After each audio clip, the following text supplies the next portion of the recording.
Boa noite, pessoal. Vamos começar a nossa aula. Hoje nós temos um tema bastante interessante para discutir e um pouco complexo.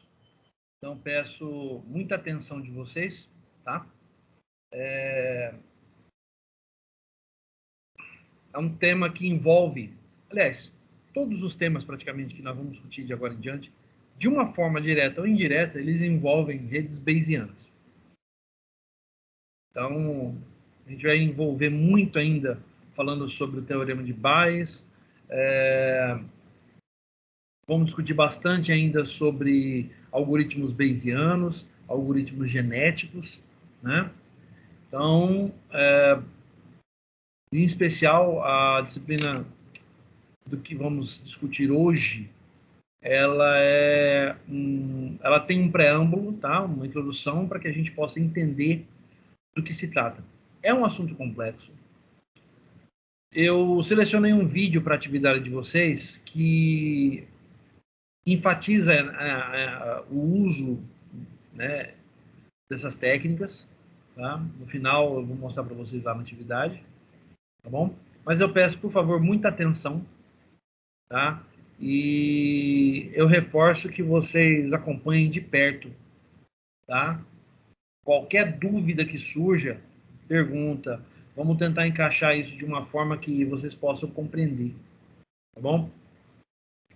Lembrando que essa é uma das disciplinas mais difíceis do curso, tá?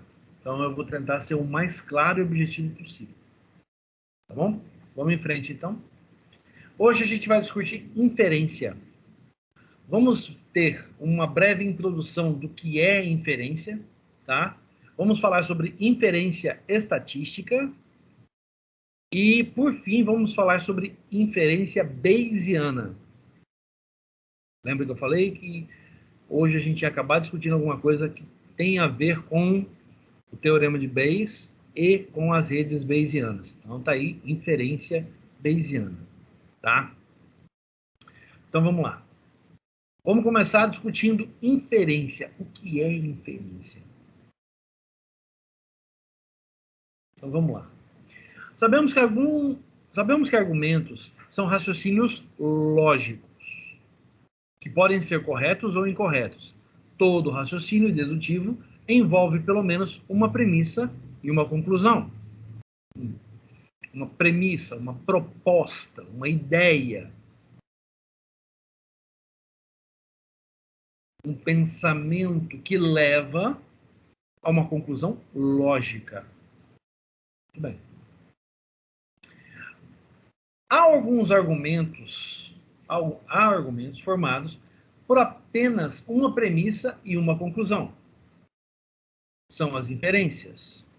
Inferência é um processo pelo qual, através de determinados dados, chega-se a alguma conclusão. Outros sinônimos de inferência são conclusão, implicação, ilação e consequência. Então, pensa só. Baseado em um pensamento, em um argumento, nós chegamos a uma conclusão lógica. Certo? Por exemplo, quando eu digo que a água está fria, você conclui na hora o que eu estou tentando dizer. Isso é uma inferência. Certo? Eu transmiti para você os dados e você chegou a uma conclusão. A água está fria. Muito bem. A comida está quente. Imediatamente você chega à conclusão, eu posso queimar. Né? E a partir dela você pode extrapolar com algumas informações. Eu posso queimar a boca se eu colocar a colher de comida quente na boca. Eu posso queimar os meus lábios.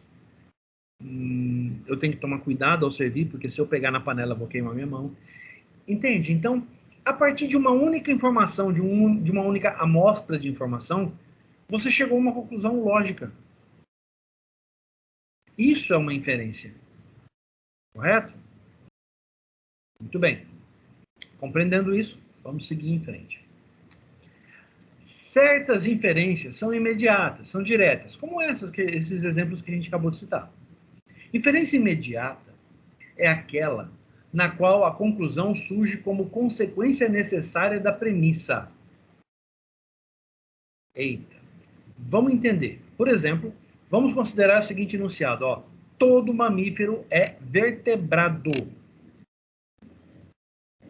Vamos admitir, então, que este enunciado seja verdadeiro. E ele é verdadeiro, tá? Todo mamífero é vertebrado. Isso é só parte da premissa. Vejamos o restante. Portanto, concluímos imediatamente que o enunciado abaixo é falso. Alguns mamíferos não são vertebrados. Observe. Estou voltando em lógica computacional, né? Vocês tiveram isso. Vamos relembrar um pouquinho? Todo mamífero é vertebrado. A premissa é verdadeira. Alguns mamíferos não são vertebrados. É falso. No caso dos mamíferos, não seria preciso estudar lógica para chegar a essa conclusão. Mas imagine uma situação em que não dominamos o conteúdo da proposição. Lembra das proposições lógicas? Os professores gostavam de brincar. Não sei se vocês comigo vocês não tiveram essa disciplina. Mas a gente gostava muito de brincar com tabela verdade, lembra? Tô falando daquilo lá, tá? Vamos continuar. Por exemplo, se a proposição abaixo é verdadeira, todo S é P. Então a proposição abaixo é falsa. Alguns S não são P. Lembram-se disso? Lá dos primeiros semestres. Alguns vêm no primeiro, outros vêm no segundo semestre, mas todos vêm, né? Isso é lógica proposicional, tá? Então, olha, observa só, todo S é P. Então a proposição abaixo é falsa. Ó. Alguns S não são P. Quando eu digo a comida está quente, é verdadeiro. Agora, se você perguntar para mim alguma coisa nesse sentido, eu responder assim: alguma comida não está quente. Até a frase soa esquisita, né? E ela está errada, porque você está vendo, a panela está fumegando. A comida está quente. Entenderam? Vamos continuar então. Isso acontece porque sempre que uma proposição do tipo A é verdadeira, uma proposição do tipo O é falsa. Troca aqui P por P e Q e aí você vai dar um estalo na sua memória. A gente gosta de trabalhar com proposições lógicas usando P, Q, R. Lembra disso? Fizemos uma inferência válida. Nosso raciocínio está correto. Em outras palavras, se admitimos que a primeira proposição é verdadeira, temos certeza de que a segunda é falsa. Proposições lógicas. Né? Lógica proposicional. Tipos de proposição. Vamos lembrar? Utilizamos letras para representar os 4 tipos de proposição usados nos raciocínios dedutivos. Então, a letra A seria igual a todo S é P. A letra I é igual a alguns S são P. A letra I, nenhum S é P. E a letra O, alguns S não são P. Se você bater o olho aqui, você vai lembrar de proposições lógicas, né? Muito bem. Pois bem, inferências imediatas são aquelas que envolvem apenas uma premissa e uma conclusão. A partir de cada uma das 4 proposições categóricas, podemos fazer diversas inferências válidas. Vamos tomar a proposição A. Se A é verdadeira, então E é falsa. Volta aqui atrás. A é verdadeira, E é falsa. Então, se A é verdadeira, todo S é P, E é falso. Nenhum S é P. Tá certo? Se A é verdadeira, então I é verdadeira. Volta lá. Se A é verdadeira, todo S é P, então I também é verdadeiro. Ó. Alguns S são P. Tá certo. Tudo bem. Se A é verdadeira, então O é falsa. Vamos lá. A, todo S é P. O. Alguns S não são P. Opa, todo S é P. Então, O é falso. Lembram disso? Vamos lá. Existem situações em que não podemos saber com certeza se a conclusão será verdadeira ou falsa. Nesse caso, podemos dizer que ela é indeterminada e usamos o sinal I minúsculo. Por exemplo, se O é verdadeira, então E é indeterminada. Vamos voltar lá atrás? O verdadeira, ó. Observe. O, alguns S não são P. Se O é verdadeira, então E é indeterminada. Nenhum S é P.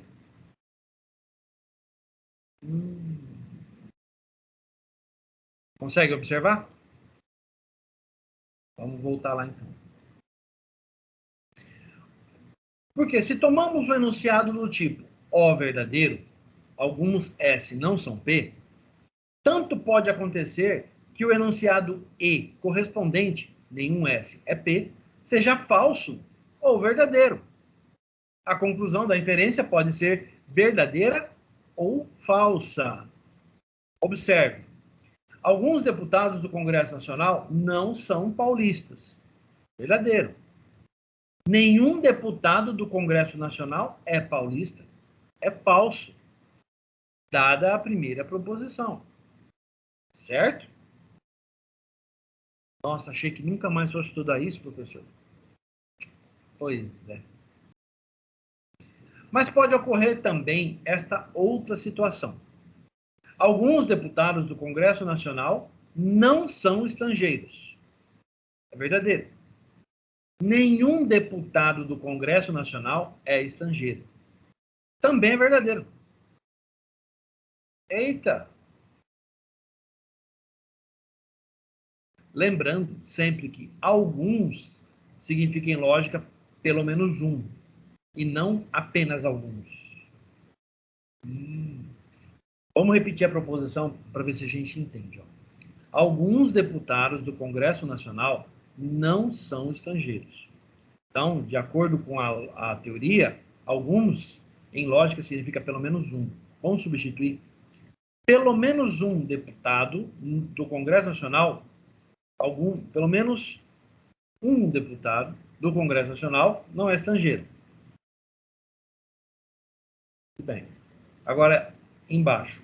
Nenhum deputado do Congresso Nacional é estrangeiro. É verdadeiro também. Entenderam? Ambas são proposições verdadeiras, apesar de que ambas têm conotação negativa. Muito bem. Vamos continuar. Tabela verdade, né? Vamos lembrar? Se A é verdadeira, então o A permanece. Eu não vou avaliá-lo. Mas se A é verdadeira, E é falsa, I é verdadeira e O é falsa. Se E é verdadeira, A é falsa, eu não vou medir E, I é falsa e O é verdadeira. E assim por diante. Certo? Tabela verdade. Lá das proposições lógicas, né? De lógica matemática e lógica computacional. Certo? Todo mundo lembra disso aqui? É álgebra de Boole, não é, professor? Isso, álgebra booleana, exatamente. Sim. Isso aí vem lá do começo do curso, tá? Lá do primeiro e segundo semestre. Quem não lembra, favor revisar, tá?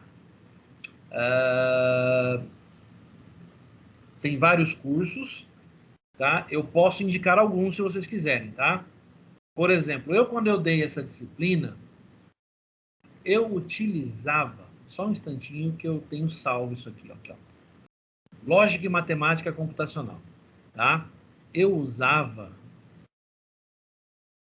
deixa eu achar aqui, não, tá no YouTube, né? Aqui.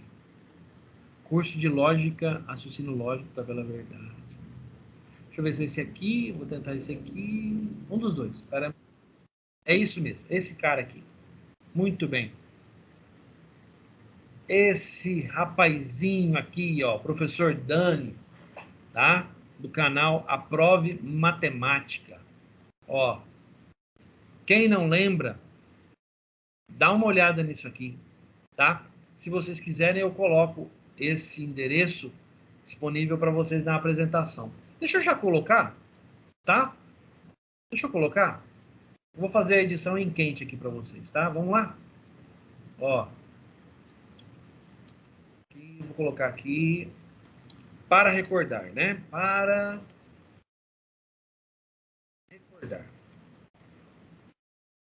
Bem, vou tirar esse cara aqui. Vou colocar o aqui, ó, raciocínio lógico, tá? Ele tem vários vídeos, é uma playlist. Deixa eu ver se eu abro a playlist. Só um pouquinho, gente. Ver se eu localizo a playlist aqui, ó. Só um instante. Peraí, deixa eu olhar no canal dele. Eu tinha essa playlist salva. Aqui, ó. Achei. Tá aqui. Envios de sucesso. Não, deixa eu pegar a playlist. Lógica, análise combinatória, matemática, física, Enem. Não, tem uma playlist. Agora tentar localizar. Espera um pouquinho, gente. Vamos lá. Vamos lá. O problema é, inclusive, já é meio antigo, né? Deixa eu localizar aqui. Eu vou colocar o primeiro vídeo. Pronto. Tá bom? Eu coloco o primeiro vídeo, aí vocês podem assistir posteriormente, tá bom? Então, vamos lá. Deixa eu pegar aqui. Vou editar o texto aqui para colocar para vocês.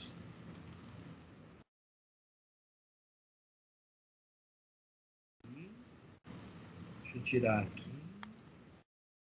Vamos lá. Raciocínio lógico, proposições lógicas. É bom dar uma revisadinha, tá, gente? Canal Aprove Matemática.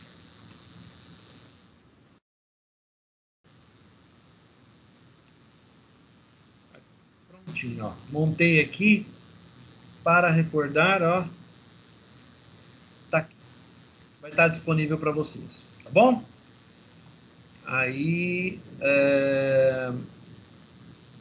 engraçado para mim que eu tinha essa playlist disponível. Curso de lógica de programação. Não, isso aqui é lógica de programação. Raciocínio lógico, noções de lógica, matemática. Deixa eu olhar esse meu. Professor. Oi, pode não, pode falar. Acho que o seu microfone está fazendo um ruído. Não é o climatizador, tá? Ah, tá. O professor está atacado da sinusite aqui, tem que... Que é um ruído tipo de chiado de microfone, sabe? Não, Parou agora. eu sei, mas infelizmente eu não posso desligar, não. Se eu desligar isso aqui, Beleza. vocês vão ficar sem professor. Não, professor, fica tranquilo. Tem outro aqui, ó, que é muito bom, tá? Esse eu tenho salvo. Esse é famoso, professor Paulo Pereira. Quem conhece aí de matemática conhece, tá? Noções de lógica. Professor Paulo Pereira, canal Equaciona. Não sei se o pessoal conhece aí. Quem tem curiosidade aí a respeito de matemática deve conhecer. Noções de lógica. Canal Equaciona.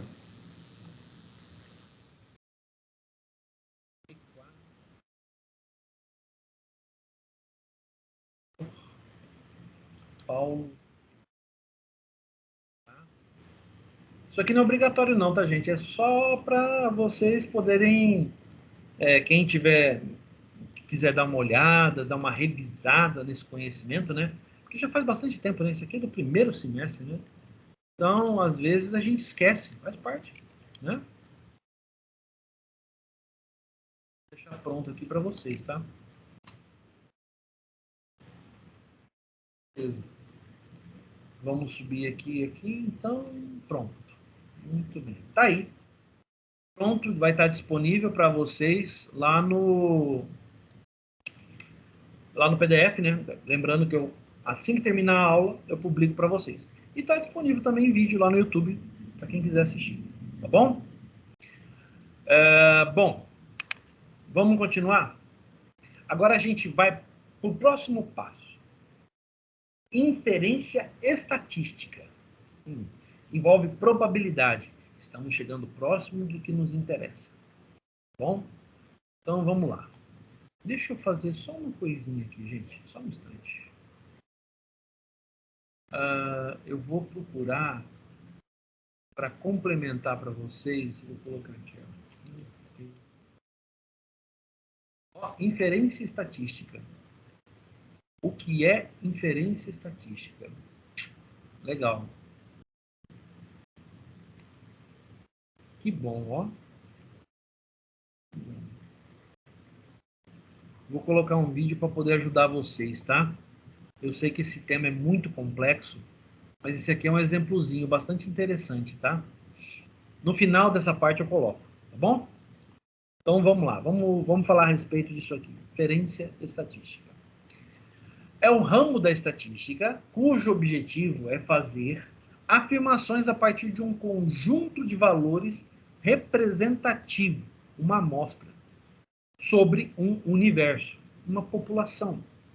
Assume-se que a população é muito maior do que o conjunto de dados observados, no caso, a amostra. Então, você pega uma pequena porção de uma grande quantidade de dados, né?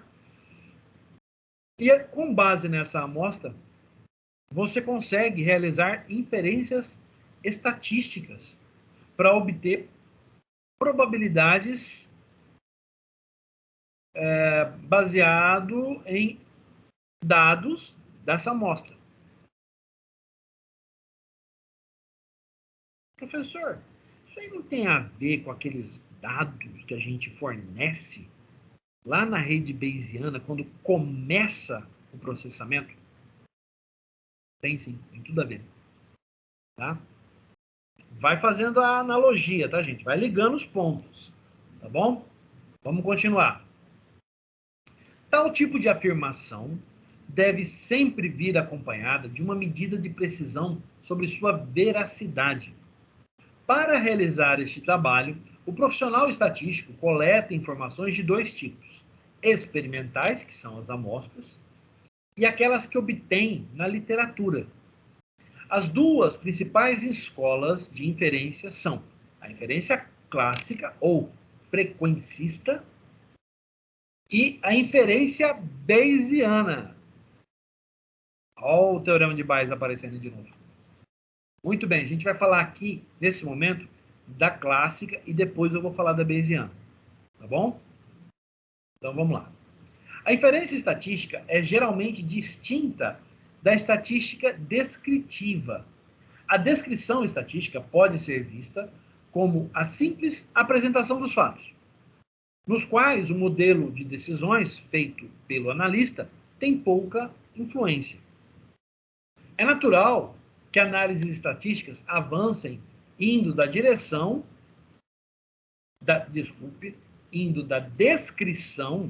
para a inferência de padrões.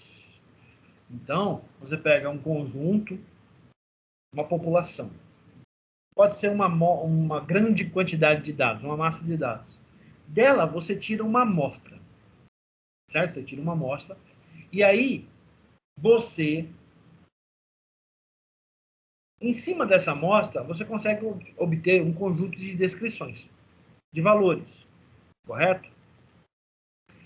E dentro desse conjunto de descrições, você consegue estabelecer padrões. Padrões esses que, caso você pegue outra amostra da massa de dados, você consegue obter da mesma forma, certo? Então, ao retirar a amostra da massa de dados, você obtém descrições desses valores. Com base nessas descrições, você começa a realizar a inferência de padrões, começa a reconhecer padrões dentro daqueles dados, certo? Que padrões seriam esses? Vamos imaginar que a massa de dados tem a ver com a população de Campo Grande. Bom, eu retiro uma porção, tá? Uma pequena porção, né? Dados de 10 mil pessoas. Campo Grande, extraoficialmente, tem mais de 1 milhão. Então, vamos tirar dados apenas de 10. Uma porção, uma amostra. Em cima dessa amostra, o que eu vou fazer?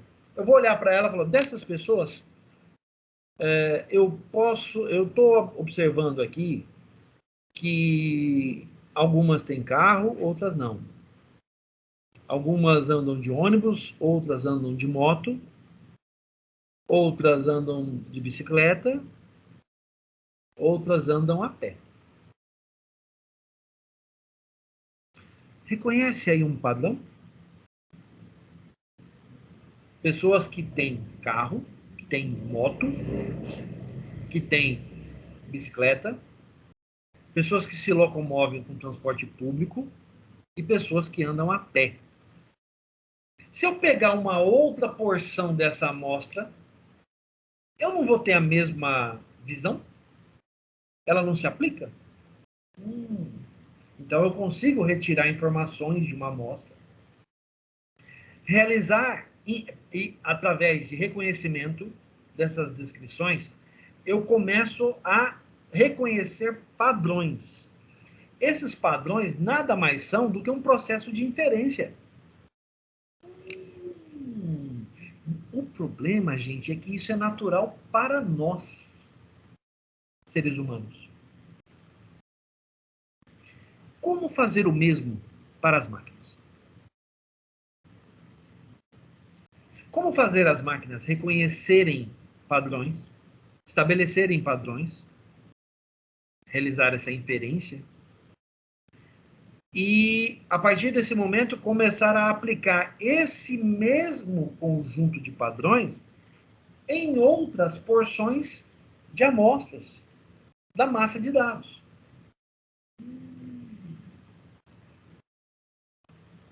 Para nós é natural. Nós, humanos, pensamos assim. Mas o computador é burro. Você precisa ensiná-lo. Certo? Isso é inteligência artificial. E como ensiná-lo? Como fazer que o computador, que o seu programa, a sua aplicação, retire uma amostra desses dados, reconheça esses padrões, faça a inferência desses dados, estabelecendo de tal forma que, ao retirar outra amostra da massa de dados, os mesmos padrões se aplicam.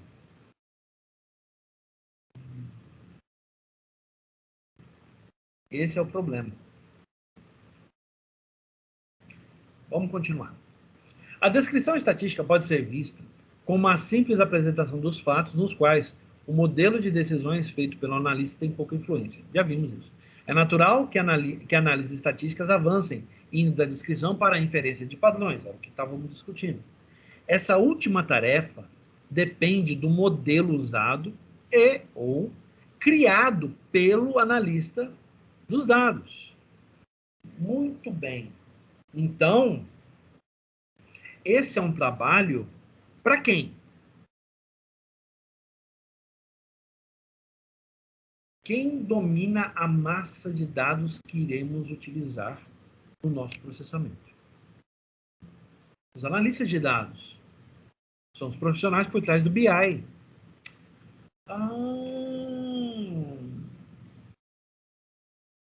Então, alguém perguntou na aula anterior se inteligência artificial estava ligado, de alguma forma, com o BI. Resposta, tá aí. Sim. Tá? Está ligado, sim. Porque é através dos dados fornecidos pelos analistas que os algoritmos conseguem avaliar esses dados, realizar inferências em busca de padrões, e uma vez que os padrões sejam estabelecidos, eles conseguem aplicar os mesmos reconhecimentos de padrão em outras amostras de dados. Vamos extrapolar isso um pouquinho? Vamos voltar no exemplo lá da rede bayesiana? Mais especificamente no primeiro passo que o algoritmo dá. O algoritmo não sabe nada, a não ser os dados que ele possui. A massa de dados fornecida pelo analista de dados. Você precisa treiná-lo.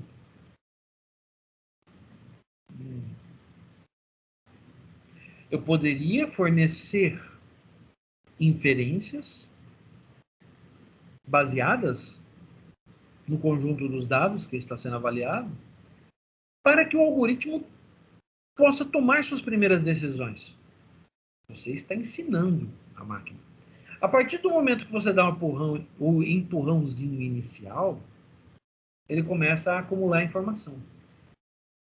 Ele sai do ponto A, vem para o ponto B, mas ele traz com ele as amostras. E o que ele aprendeu de A até B. Foi a tomada de decisão para ele caminhar de um ponto a outro. Quando ele chega em B, ele possui a massa de dados, as amostras que estão sendo utilizadas, com suas inferências. Ele possui o conhecimento a priori, porque agora existe, a priori, o que ele sabia lá atrás. Então, vamos lá. O Teorema de Bayes diz o seguinte, né? Com base no que eu soube, pelo que eu sei, baseado nas informações, eu consigo obter as probabilidades do que farei. Não é isso? Bayes fala isso, né?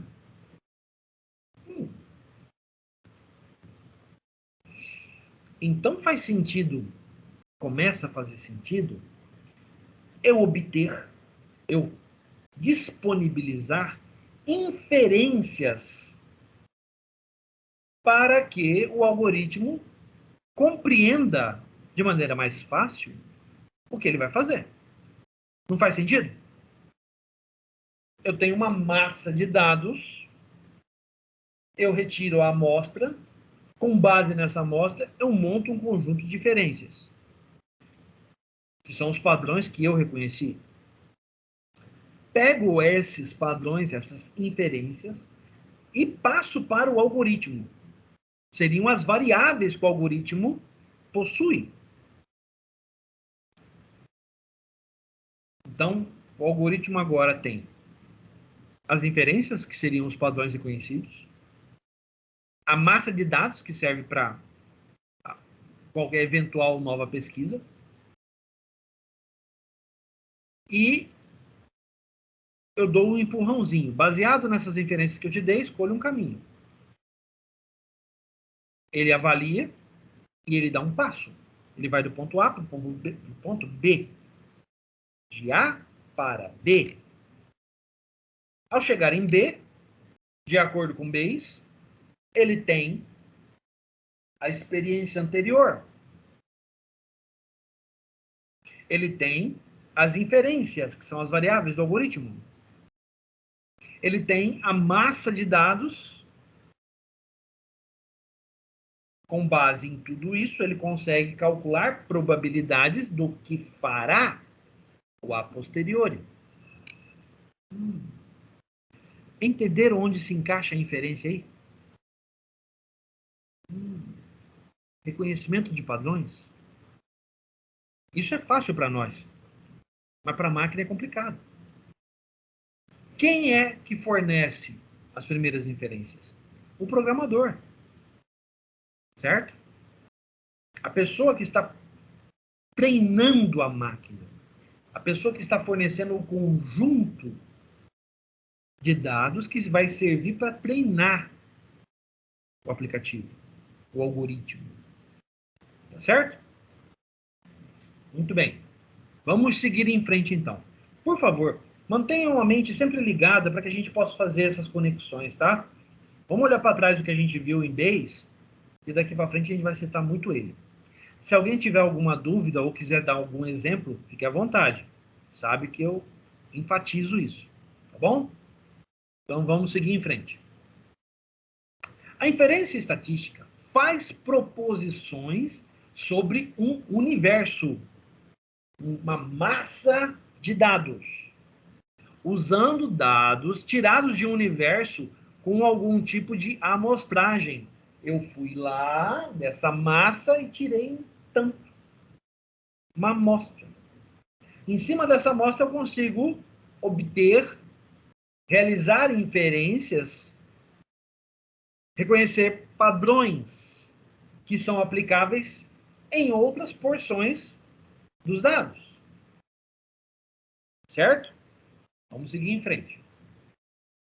Dada uma hipótese sobre um universo ou uma massa de dados, para o qual nós queremos tirar inferências, leia-se reconhecer padrões, a inferência estatística consiste em, primeiro, selecionar um modelo estatístico do processo que gera os dados. Trabalho do profissional de estatística. Segundo, deduzir as proposições a partir do modelo. Então, o profissional fornece um modelo estatístico no qual nós podemos reconhecer esses padrões. Ele monta um modelo de estatísticas para nós, por exemplo, quantas pessoas têm carro, quantas pessoas têm moto, quantas pessoas têm bicicleta, quantas pessoas andam a pé, quantas pessoas usam o transporte urbano. Isso são estatísticas. Baseado nelas, eu consigo realizar a inferência ou reconhecimento de padrões. E a partir do reconhecimento desses padrões, eu consigo fornecer dados ou variáveis para o meu algoritmo. Quer dizer, eu estou dando um empurrãozinho inicial, né?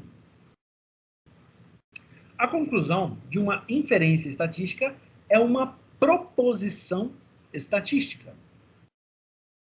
Algumas formas comuns de proposições estatísticas são as seguintes. Estimativa por ponto. Um exemplo. Um valor particular que melhor aproxima algum parâmetro de interesse. Por exemplo, no mesmo modelo que estamos usando.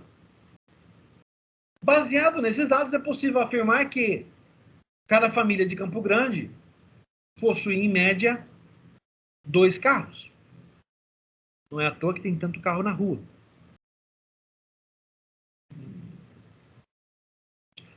Ou seriam 2 veículos? Um carro, uma moto? 2 motos? 2 carros?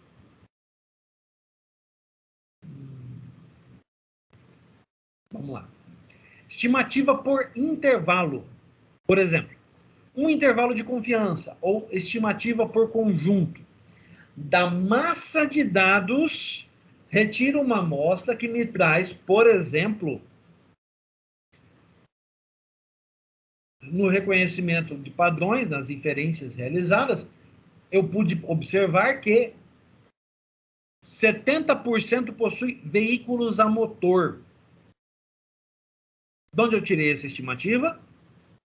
Ora, eu tenho tantos por cento que andam, que tem carro, tantos por cento que tem moto, tantos por cento que tem bicicleta. Carro e moto, eu já tenho a porcentagem. Na amostra. E no todo. Algumas vezes eu consigo estabelecer na massa de dados a estimativa completa. Mas esse é o objetivo do algoritmo? Da utilização do algoritmo? Não. Por quê? A massa de dados é algo intangível. Estamos falando de algo que gira, pode vir a girar, na casa dos tera. Como é que você vai reconhecer padrões? Mesmo nós, humanos, temos limitações. Como é que nós vamos reconhecer padrões em uma massa de dados na casa dos tera? Não dá. Não dá. Na casa do giga, também não dá. Na casa dos mega,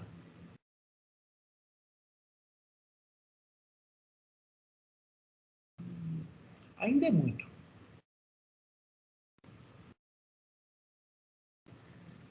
Muito bem. Na casa dos kbytes? Na casa dos kbytes é possível. Lembrando a todos que massas de dados, geralmente, são armazenadas em formato texto. Os bancos de dados são armazenados, mesmo os relacionais, são armazenados em formato texto. Arquivos XML, o que são? Arquivos texto. Então, na casa dos kbytes, nós começamos a reconhecer, né? Ah, é possível abrir um TXT aqui, olhar. Ah, esse aqui é, esse aqui é. Eu consigo reconhecer. E, a partir desse reconhecimento, eu começo a fazer inferências para obter e reconhecer padrões.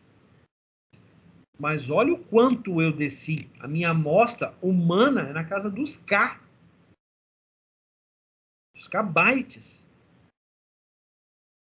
A amostra do computador pode ser um pouco maior. A amostragem do computador pode ser na casa do mega, mas também não pode ser tão grande assim. Estamos falando de algo em torno de 5 mega, no máximo. Uma amostra maior que essa, o computador leva muito tempo para processar. Certo? Fala, Wagner. Aí, professor, isso daí que o senhor acabou de falar, eu não lembro muito bem qual era a matéria, mas foi com o senhor mesmo. Foi a do JSON versus XML, que tinha esse lance de kbytes, diminuir todos os espaços, é uma das vantagens. Sim, foi em CC1. Tá? Foi em CC1 que a gente viu isso. Pois muito bem. Vamos continuar aqui. Senhor. Pois não. Fala, Felipe. Usando esse... Eu estou tentando entender esses exemplos de padrões, é isso que a gente está discutindo aqui, para trazer um exemplo mais prático de computação, tipo, do dia a dia, porque a gente está falando muito de veículos, carros, né? Aí, por exemplo, uma coisa prática aqui que eu vejo, por exemplo, seria possível a gente usar isso para, por exemplo, reconhecer padrões de sobrecarga no sistema e sugerir otimizações para ser feito na infraestrutura, por exemplo, dado que eu vejo que determinado número de requisições chegam e o sistema aumenta há muito tempo de resposta para processar, ou que quando acontece um número de processos aguardando ser processados, esse número aumenta muito. Eu poder tirar dados daí, né, tirar informação disso para poder sugerir melhorias, utilizando inteligência artificial, seria um meio prático de aplicar isso na computação? Porque para mim parece muito, faz muito sentido, só que eu não estou conseguindo chegar a uma conclusão aqui, como aplicar isso na prática, assim, no dia a dia. Na verdade, Felipe, o exemplo que eu estou te dando de veículo é aplicado na prática, tá? Isso é feito pelo Detran. Tá? O exemplo que eu estou dando para vocês, inclusive, hoje eu tive uma conversa com os analistas de dados do BI do Detran e parte da conversa tratava exatamente do que a gente está vendo agora, que é como montar os dados de amostragem em cima da massa de dados que o Detran possui. Tá? Eu não posso ir além dessas informações que estou passando para vocês, porque são situações sigilosas, tá? Mas isso que eu estou relacionando para vocês são coisas que vêm da prática. No caso, de uma análise em cima dos dados fornecidos pelo Detran, tá? Eu estou falando de informações que estão gravadas em bancos de dados relacionais e NoSQL, tá? Como Elasticsearch, por exemplo. E essas amostragens são pequenos trechos que o pessoal do BI tira para que o algoritmo possa fazer reconhecimento de padrões. Só posso ir até aí, não posso falar mais que isso. Tá? Mas é padrões do quê? O exemplo que você está dando, Felipe, ele é um exemplo muito interessante. Ele traz uma aplicação de inteligência artificial no ramo computacional. No entanto, eu peço para você manter a mente aberta, porque nós não vamos falar exclusivamente da área computacional, tá? A IA, hoje, ela é aplicada em praticamente todos os ramos, tanto empresariais, como industriais e comerciais. Então, fica com a mente aberta, tá? Eu entendi o seu ponto de vista, a sua ideia é muito boa, mas fica com a mente aberta, porque eu vou dar vários exemplos aqui que alguns deles pode até não parecer tão salutar ou próximo da tua realidade. No entanto, é retirado da realidade de outras situações, de outras áreas comerciais. Tá. Empresariais, industriais, tá bom? Então, Tá bom. o exemplo que você deu foi bom, mas mantenha a mente aberta para outras situações. Aqui está muito diferente da minha realidade, eu não estou conseguindo assimilar, mas eu vou tentar continuar. Beleza. Fala, Wagner. Professor, perdão vazar um pouco do tema aí, mas o senhor falou de inteligência artificial aplicada em vários itens. Ontem mesmo, eu vi que um cara, ele criou uma espécie de uma inteligência artificial que ele consegue pegar uma música e colocar com um tom de outra música. No exemplo que eu vi, o senhor já viu de um rap dos anos 90 chamado Gangster Paradise? Sim. Então, esse cara aqui, ele pegou qualquer música e mexeu no tom e no timbre para deixar sempre no estilo do Gangster Paradise. Depois eu vou mandar para o senhor as amostras que eu vi lá. Legal, interessante. É uma forma também de enxergar, porque veja bem, vamos pensar o seguinte, tá? Agora vamos sair um pouco dos veículos, né? Vamos fugir um pouco do Detran e vamos pensar. Pois não, Gabriel? Antes da gente sair desse assunto, só alientar, a gente já extraiu essas informações lá no Detran, né? A gente tem vários painéis já com essas informações aí, tipo assim, quantidade de frota por município e tudo mais, quanto que aumentou de 2020 para 2021, qual frota que se é carro, se é moto, se é caminhonete, tem várias coisas, né? É bem interessante. É isso aí que o senhor tinha falado. É isso mesmo. Teve uma vez que eu extraí um relatório lá, que para saber quantos veículos, deixa eu lembrar agora,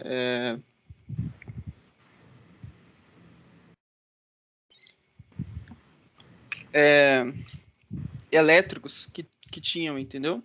Ah, sim. Aí, Interessante. assim, a quantidade de veículos elétricos comparados com os outros é muito pouco, né? Que a gente tem hoje, né? Sim. Que eles pediram uma vez. Aí é bem interessante. Tem vários relatórios, né? Que a gente consegue Não, tirar. mas igual você está falando, aí você está tirando relatórios. Eu não estou conseguindo entender esse relatório com redes de Bayesianas. Entendeu? Eu não estou conseguindo relacionar isso e entender como treinar, fazer algoritmos que aprendem Tá. baseado nesses dados. Felipe, pensa da seguinte maneira. Quando eu digo massa de dados e amostragem ou amostras, no caso do exemplo que o Gabriel está dando, eu posso situar da seguinte forma: a massa de dados pode ser estabelecida como um relatório. E a amostra seria um conjunto menor dentro desse relatório, tá? Agora eu quero que você pense o relatório não como algo impresso. Você programador, você vai entender o que eu vou falar agora. Pensa na massa de dados que vai criar o relatório impresso antes de chegar no programa do relatório. O fruto dessa massa de dados é uma pesquisa de banco. Correto? Então, pensa da seguinte, estabelece o seguinte critério. O relatório é o final. Antes de chegar ao relatório, a massa de dados que gerou o relatório poderia ser utilizada para outro fim. Como, por exemplo, ser passada para uma porção, né, uma porção dela, ser passada para alimentar um sistema, né, alimentar um banco, alimentar uma tabela, alimentar uma massa de dados, tá? Da qual eu tiro pequenas amostras, que são as variáveis para o algoritmo de inteligência artificial. Essas amostras, em cima delas, eu estabeleço inferências. Essas inferências são padrões reconhecíveis, as quais podem ser passadas para as variáveis do algoritmo. Esses padrões reconhecíveis podem ser aplicados em qualquer porção dessa massa de dados. O exemplo do veículo é um só. Como eu falei, eu ia mudar um pouco o assunto. Vamos passar, então, para o agropecuário, então. Tá? No qual eu tenho um outro cliente que eu estou atendendo, que trabalha muito com isso. Professor, se me permite, só um comentário. Pois não. Acho que talvez ficaria mais fácil para o Felipe entender da seguinte forma. Felipe, surgiu o assunto aí de que se levantou a quantidade de carros híbridos que tem hoje no estado. Aí seria como chama lá, professor, o ponto que eu já tenho lá, das redes bayesianas lá? A priori. Esse seria o a priori. E daqui a 10 anos, quantos carros, baseado em probabilidade, quantos carros eu terei? Aí o software, o algoritmo calcularia isso.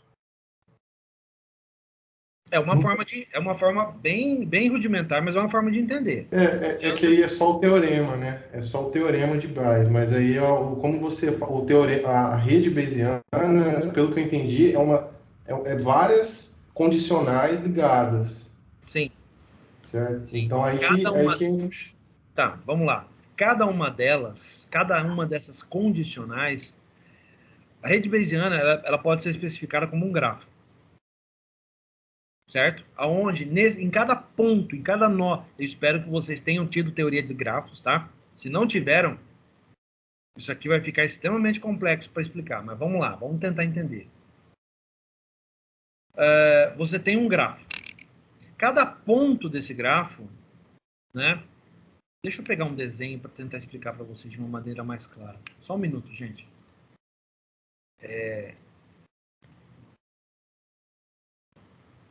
Deixa eu tentar pegar aqui teoria dos grafos. Deixa eu achar um gráfico aqui para poder explicar para vocês de maneira clara.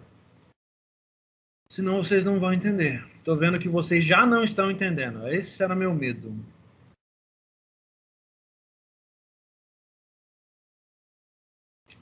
Deixa eu achar um exemplo bem claro, para que todo mundo possa entender.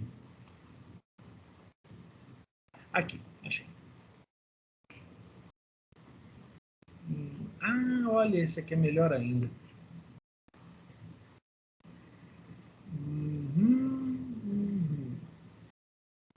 Aqui, vamos pegar um bem básico, tá? Vamos pegar um bem básico, bem de boa. Eu acho que aí vai ficar mais claro para vocês entenderem.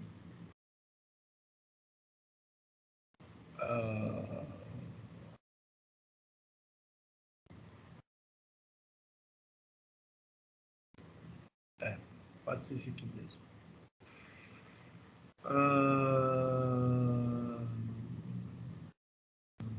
Abrir imagem, não? Aqui, ó. Vou pegar esse cara aqui, ó. Vamos lá. Olha só. A grosso modo, tá? Eu não estou exemplificando como deveria exemplificar, mas estou tentando simplificar para que vocês possam entender. Imagina que isso aqui é o começo de uma rede bayesiana. Começo. Muito bem. Começo. Então, isso aqui seria imenso, tá? Mas eu estou olhando só o comecinho. Então, vamos entender. 0. Eu não tenho a priori. Não tenho. Eu não tenho experiências anteriores. Não tenho nada que eu estou deixando para trás. O que eu tenho? A massa de dados. O que eu tenho? As inferências realizadas em cima de amostras. Então, eu tenho a massa. Da massa de dados, eu tiro uma pequena amostra. Dessa amostra aqui, ó, eu faço o seguinte. Eu tiro dela inferências reconhecendo padrões. Não preciso reconhecer vários padrões. Alguns. O lance dos carros foi o exemplo para isso. Tá bom? Então, vamos olhar. Desses padrões, eu tenho pessoas que têm carro, pessoas que têm moto. Muito bem. Aí eu forneço esses dois padrões. Vamos fornecer alguns mais, vai. Carro, moto, bicicleta, que anda de transporte urbano ou que anda a pé. Pronto. Beleza. Esses são os padrões que eu reconheci na amostra que eu peguei. Legal. Se eu pegar outra amostra, eu vou olhar e vou reconhecer os mesmos. É possível reconhecer os mesmos padrões. Com valores diferentes, mas os padrões estão lá. São os mesmos. Muito bem. Esses são os padrões. Eu vou fornecer esses padrões, essas variáveis para o algoritmo. Estou ensinando a rede. Tá? Com base nessas informações, eu dou o primeiro empurrãozinho. Ele decide seguir em frente. Ele vem para cá. Muito bem. Quando chega aqui, ele olha para trás. O que eu tenho atrás? O que me motivou a dar um passo à frente? Os meus padrões reconhecidos, as minhas inferências, que são as variáveis do algoritmo. E a imensa massa de dados disponível, no qual eu posso tirar novas amostras. Na primeira amostra, o algoritmo avaliou e falou, eu vou verificar quem tem carro. Então, ele veio para cá. Carro. Na segunda, ele pode pegar uma nova amostra, usar esses mesmos padrões e verificar. Olha, nessa amostra que eu peguei agora, eu posso tanto decidir vir para o passo 3, que é quem tem moto. Eu vou dar atenção agora para os condutores que possuem moto. Ou eu posso continuar avaliando os condutores que têm carro. Por quê? Foi a decisão tomada aqui atrás, ó. Então, no ponto 1, ele tem a priori o que eu decidi para chegar até aqui. Beleza. Dito isso, esse ponto, o algoritmo já tem coisas que ele pode trabalhar por si só. Os padrões permitem já que ele tome decisões. Qual a probabilidade dele seguir para o 2? Bom, se ele olhar para a priori, o 2 equivale à decisão de continuar avaliando condutores com carro. Foi essa decisão que foi tomada aqui. Então ele vem para cá. Ou 50%.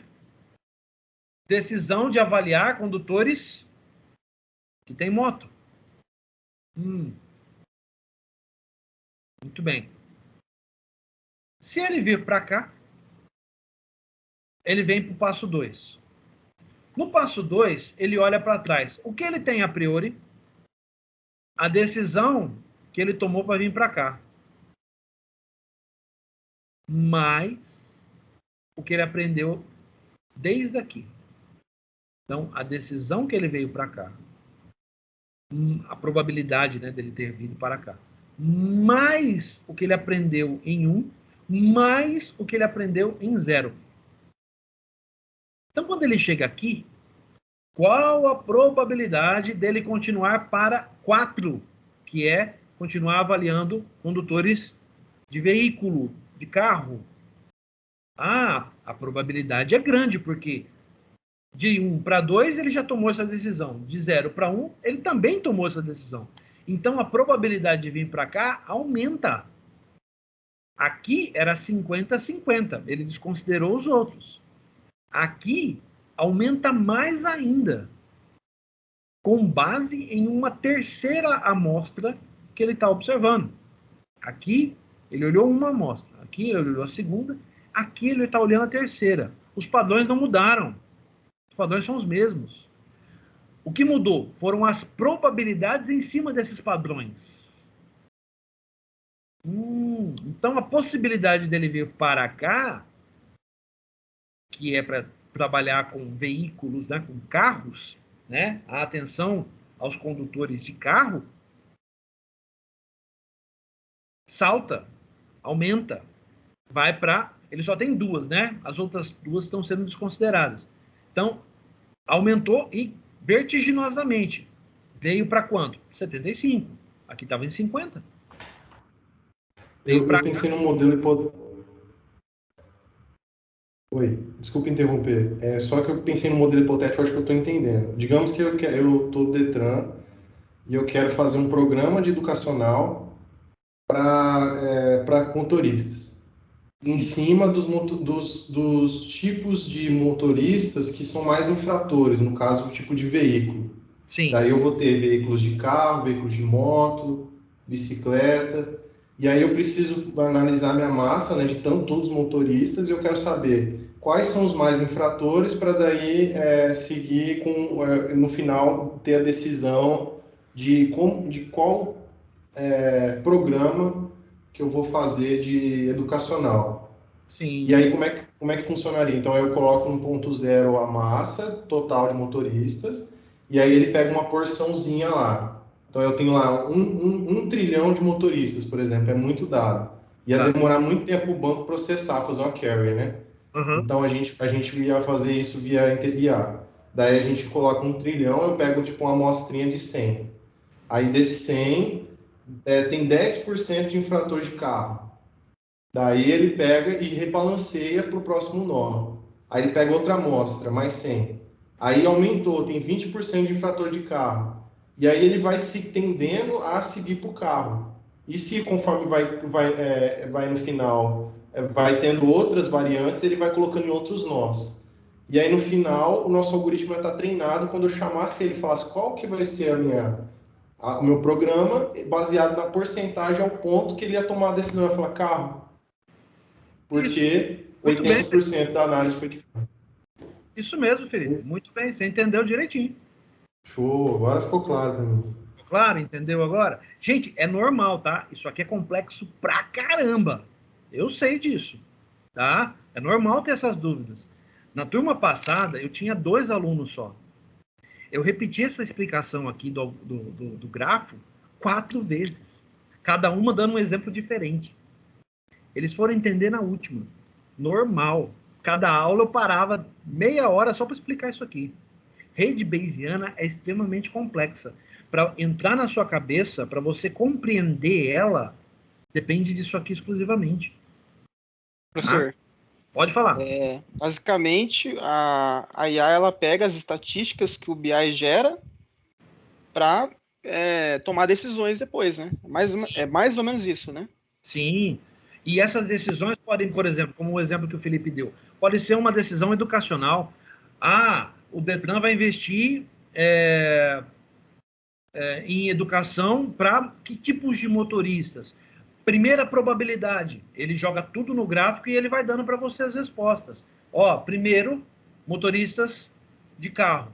Depois, condutores de carro. Depois, condutores de moto. E ele vai dando as probabilidades para você. Então, quando ele joga na árvore, né, dentro da rede bayesiana, ela começa no ponto 0 e ela vai crescendo. Tipo um esquema de enxame. Pensa no enxame, ele vai crescendo. São as várias probabilidades que ele pode ter.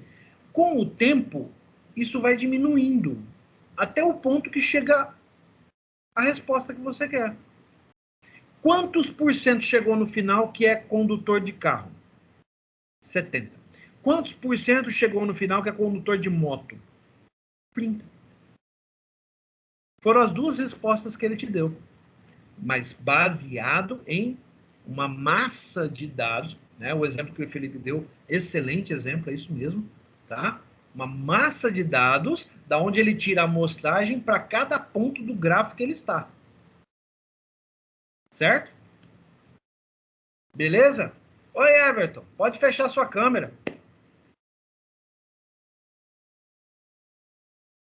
Acho que o Everton não está nos ouvindo. Everton. Professor, baseado nesse exemplo aí que o Felipe deu também, para tomar uma decisão para, por exemplo, dentro de uma blitz, parar mais motos do que carro, que são os maiores infratores, alguma coisa do tipo. Isso, exatamente, Jansen. Exatamente isso. Tá? Ainda bem que todo mundo entendeu esse exemplo, tá? Porque rede bayesiana é muito complicado de entender mesmo. Mas, pelo visto, todo mundo captou a ideia. Tá? Se tiver dúvida de novo, fala, não deixa passar. Porque esse é o tipo de coisa que, se passar lá na frente, você não vai pegar de novo, não. Você vai ter que voltar esse vídeo aqui, assistir umas 20 vezes até cair a ficha. Tá bom? E se for preciso, me chama no WhatsApp e nós conversamos. O professor explica isso aqui de novo, não se preocupe, tá? Mas vocês têm que entender. Porque isso aqui vai pro ENAD, gente. Tá?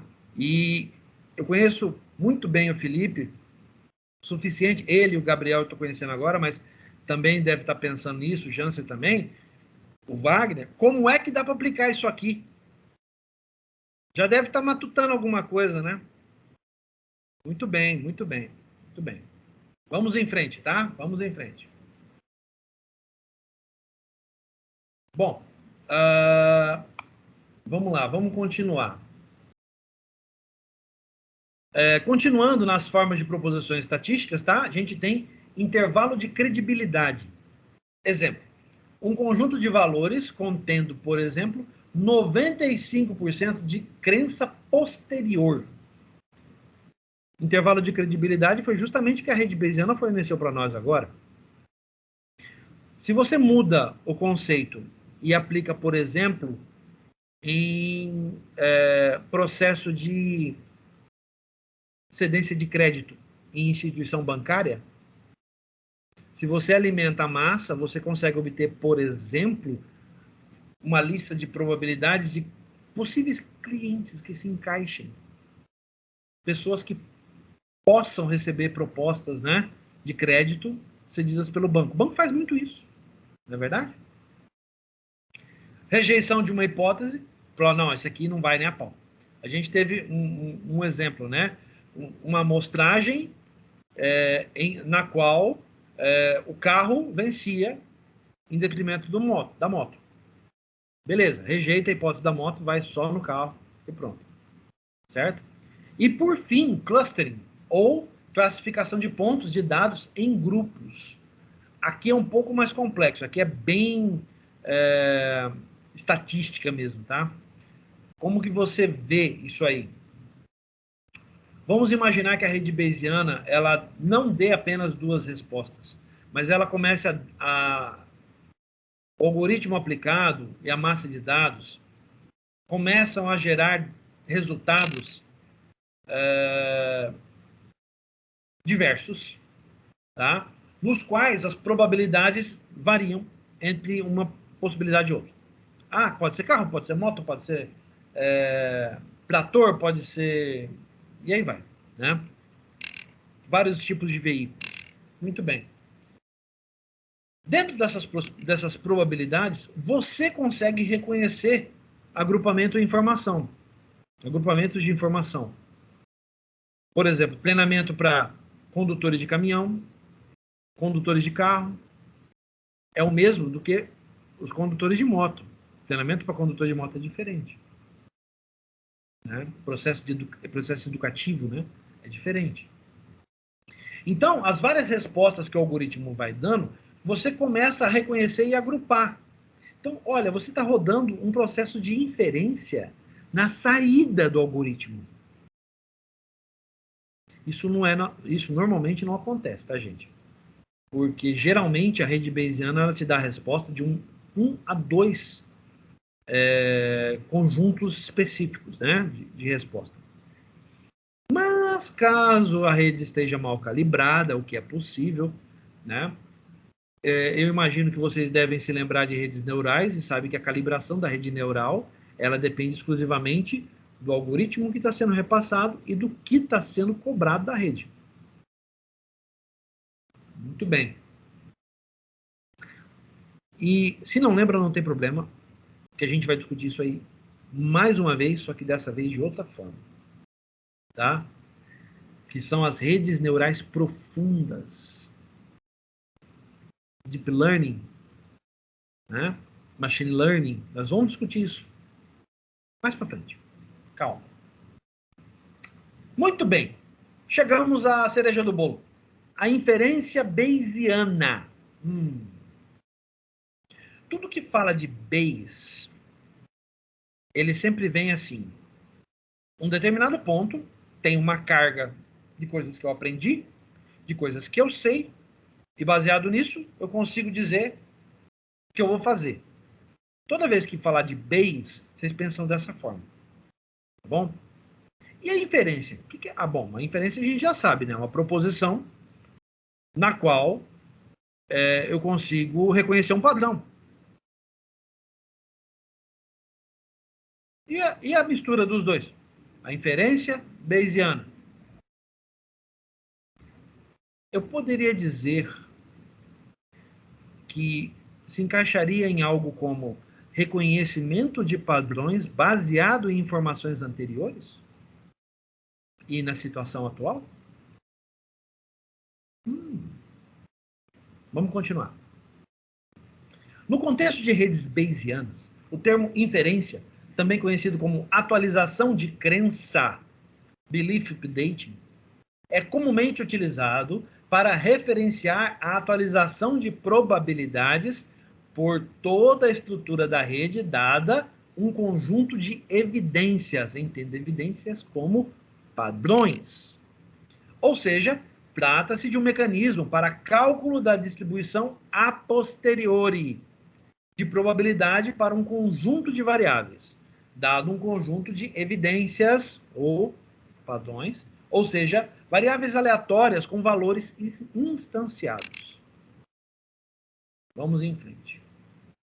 Porém, existem diversos tipos de estruturas de redes bayesianas. Realmente tem bastante. Tá? Nós analisando e discutindo aqui, a gente falou vários. Assim, as inferências probabilistas. Probabilistas? Tá errado isso aqui. Deixa eu corrigir, gente. aqui, ó. Probabilísticas.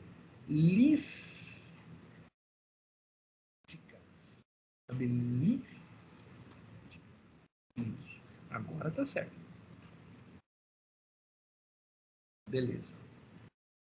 As inferências probabilísticas podem ser realizadas de diferentes formas, assumindo tipos de estruturas específicas e com diferentes quantidades de variáveis. Ah, lembra que eu falei? Quando você pega e começa a avaliar padrões, você não precisa estabelecer que, eu tenho que ter apenas 4, 5 padrões. Não. Esses padrões variam de acordo com o que você quer descobrir ou com a tomada de decisão que será realizada. O número de padrões pode variar. Certo?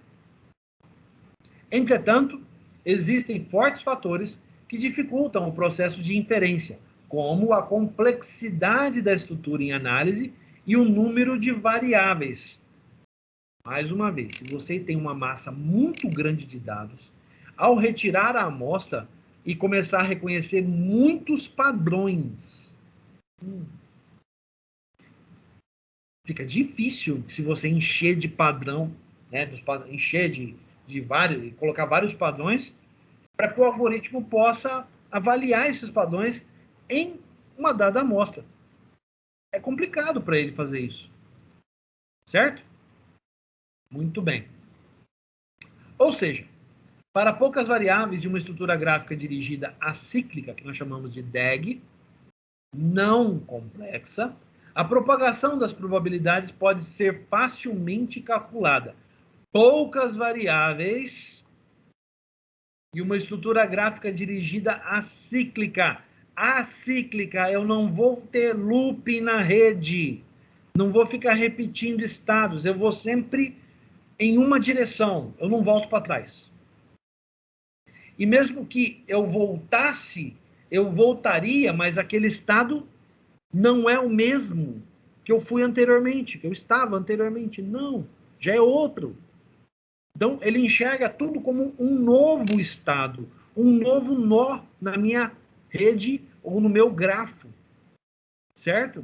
Então, mas eu estava em 4, eu fui para o 5, aí do 5 ele voltou para o 4. Não, ele foi para o 6, é que o 4 agora é 6.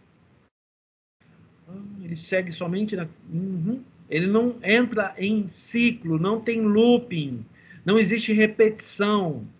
Entenderam? Aprendeu, aprendeu, segue em frente.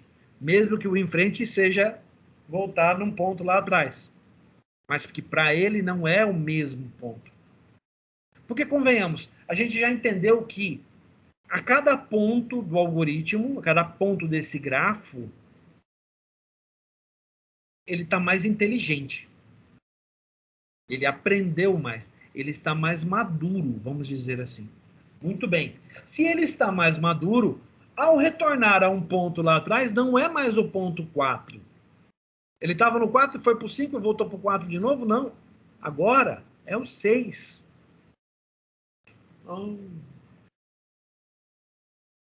Por quê? No 4 ele sabia menos. Agora ele sabe mais. Ele tem mais informações. Entenderam? É tudo em uma única direção, gente. Tá? Progressivo. Jamais acíclico, repetitivo. Não. Para um melhor entendimento, olha só, podemos dizer que à medida que existe um grande número de variáveis e estruturas mais complexas, pensa num grafo cheio de nós, ele vai, ele volta, ele vai, ele volta. É uma estrutura complexa demais. Existe grande dificuldade no cálculo das probabilidades da rede. Quanto maior o número de variáveis que seriam os seus padrões, e quanto maior ou mais complexa for a sua rede, mais difícil dele calcular. Se fica mais difícil dele calcular, consequentemente leva mais tempo. E o que leva mais tempo é mais difícil. Gasta-se muito mais processamento. Isso denota o quê? Que a gente não pode chutar o pau da barraca e colocar uma massa de dados do tamanho de 1 tera lá. Não, peraí, calma. Calma, peraí. Vamos deixa a massa de dados como 1 tera? Deixa. Mas e a amostragem? Não, a amostragem é pequenininha, é só 1 mega. De 1 tera para 1 mega tem uma diferença. É só 1 mega. Poucos dados. Uma rede com poucos passos. Certo? Você tem uma resposta muito mais rápida. Certo? E essa resposta... Só um pouquinho, gente.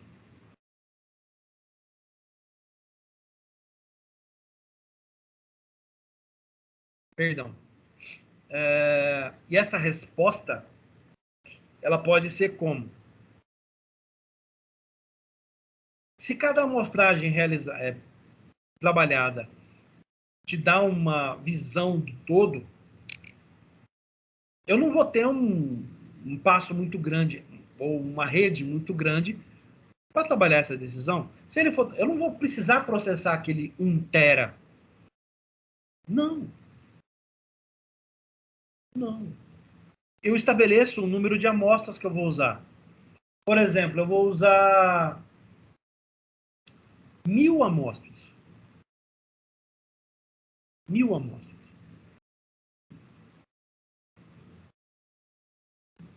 É um número bom.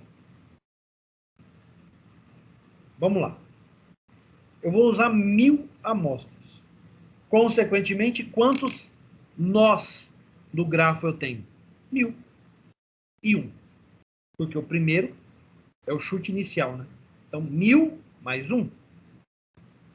Certo? Então eu posso dizer, lá na análise de algoritmo, tá? Vamos lá. Então eu posso dizer que o tamanho da rede bayesiana vai ser baseado na quantidade de amostras N mais 1. Pode.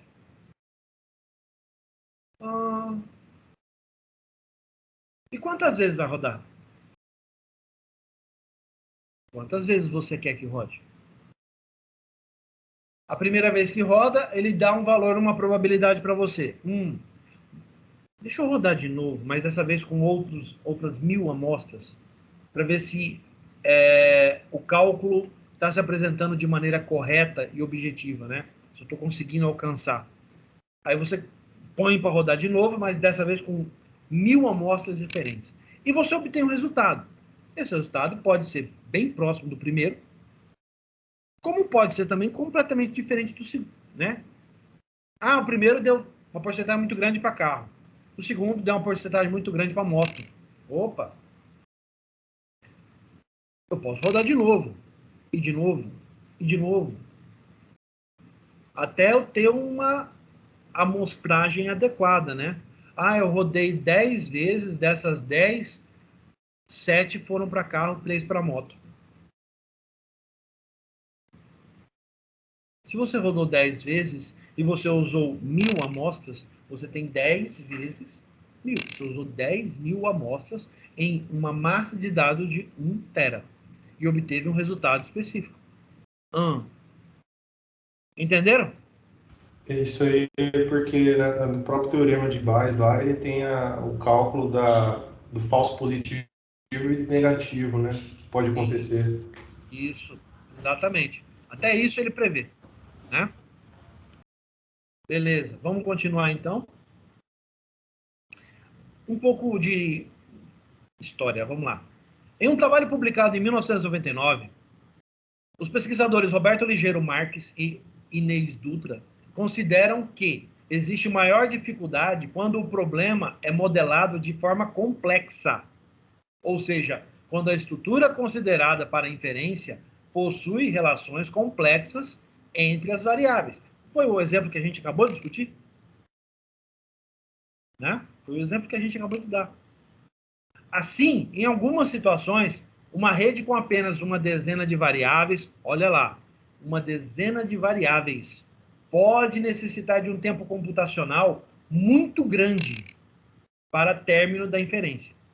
Às vezes, um tempo inviável. Né? Enquanto uma rede contendo milhares de variáveis e uma estrutura bem simples pode levar apenas alguns instantes de processamento. Entenderam a diferença? Eu usei várias... Tem um balanço aí, né? Se você prestar atenção. eu usei várias variáveis, vários padrões adotados para serem aplicados nas amostras. Bem, só que a minha rede é simples. Se a rede é simples, podemos entender então que eu estou usando, ao invés de usar 10.000, eu esteja usando as 1.000. Só 1.000. É 10 vezes menos, né? Consequentemente, o número de padrões é grande para ser aplicado, é uma rede menor, a tendência é ela processar muito mais rápido do que as 10.000. Certo? Então, nós temos aí que equalizar as coisas, né? Não adianta eu criar uma rede bayesiana com, sei lá, 10.000 nós de avaliação para obter probabilidades e usar poucos padrões aplicados nas amostras.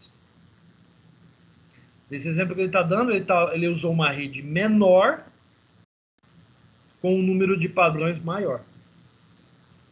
Rodou mais rápido. E por conta de quem que fica isso? Da galera que está programando isso, né? Eles têm que fazer essa medição. Eles que têm que saber isso. Certo? Buscando contornar tal problema, pode-se utilizar algoritmos de inferência probabilística que facilitem os cálculos, sendo essa uma área de pesquisa em redes bayesianas. Nós vamos ver alguns desses algoritmos, tá? Vamos dar uma olhada. Não tem o código, eles comentam a respeito. Os algoritmos são extremamente complexos. Eu não quero complicar a vida de vocês, então vamos só ver como eles funcionam. Vamos lá. Considerando as estruturas mais comuns, existem dois tipos de algoritmos para realizar inferência probabilística. Está errado aqui.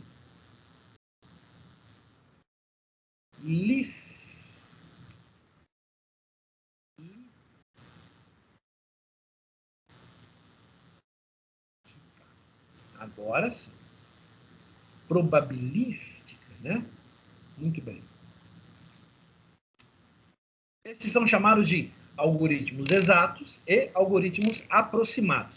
Os algoritmos exatos, também chamados de algoritmos de inferência exata, produzem resultados mais satisfatórios, porém, exigem um grande esforço computacional na presença de um alto número de variáveis na rede. Então, se aplicado e você tem um grande volume de padrões, né, aplicados às variáveis que são utilizados pelo algoritmo, ele exige mais esforço das máquinas que estão rodando.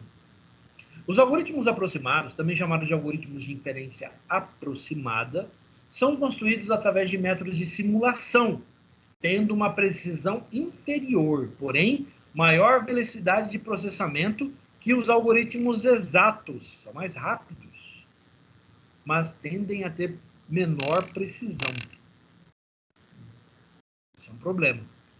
O ideal é uma combinação dos dois para que você tenha um equilíbrio, né, entre processamento e tempo, velocidade. Algoritmos de inferência exata.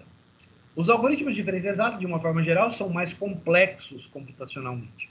Na prática, são indicados quando existe um número de variáveis inferior a 36. Pô, a gente estava falando de 1.000. Olha lá. 36 variáveis. Mas as variáveis é a possibilidade. As variáveis são os padrões que nós estamos avaliando, não são os números de nó. Tem que tomar cuidado com isso. Alguns algoritmos exatos frequentemente encontrados na literatura são passagem de mensagens, algoritmo utilizado para tipo de estruturas de redes bayesianas chamadas árvores, tanto para árvores simples quanto para poliárvores. A gente viu isso na aula passada. Está na definição da rede bayesiana. Método de formação de agrupamentos. Algoritmo extremamente semelhante ao procedimento de inferência para árvores simples, porém é embasado na existência de duas ou mais variáveis raiz e considera que ao menos uma variável da rede possui pelo menos duas variáveis pai. O professor não entende nada. Calma. árvore simples. O termo árvore simples é utilizado para definir redes bayesianas com estrutura de grafos DAG, isto é, gráficos não cíclicos, de simples conexões. Tá vendo aqui, ó? Uma, sai uma, coisa simples. Que possuem apenas uma variável como raiz. Dá uma olhada aqui. Além disso, cada variável da rede possui precisamente um pai. Quando ele diz variável, ele está falando do conjunto amostragem que a gente está usando, tá? Ele não está falando das variáveis padronizadas que nós estamos usando, tá? É simplesmente um exemplo. Na verdade, isso aqui está mais parecendo o que vocês viram em algoritmo, lá com o professor Paulo, do que uma rede bayesiana. Mas tudo bem, não tem problema. Dá para entender, tá? Pode ver. Uma árvore simples, né? De um grafo, de um ponto, de um nó do grafo para outro, só tem uma passagem. A tomada de decisão foi uma única, certo? Não tem outras saídas para cá, para lá, para não sei o quê. E tem uma única raiz. Y só tem como raiz X. Certo? Continuando. A poliárvore é utilizado para definir redes bayesianas com a mesma estrutura de árvore dada na definição de árvore simples. Porém, possui duas ou mais variáveis. Espera aí, gente. Variáveis como raiz. Tá? O material precisa de um pouco de atenção aqui. Muito bem. Aqui é diferente, né? Aqui você tem um nó do grafo recebendo valores de outros dois. Geralmente, você vai ver esse tipo de estrutura no final da rede bayesiana. Na hora que ela está terminando. Certo? Você vai ver esse tipo de estrutura quando ela está terminando. Não quando ela está se iniciando. Iniciando é o contrário, né? Quando ela se inicia, você vai ver muita coisa assim. Agora, quando ela está terminando, você vai ver muita coisa desse tipo. Mas aí, gente, já foi um mundo de processamento realizado. Certo? Algoritmos de inferência aproximada. Para contornar o problema de dependências complexas, que ocasionam um grande intervalo de tempo para a resolução de inferências exatas, os métodos de inferência aproximada são uma poderosa alternativa. Lembra?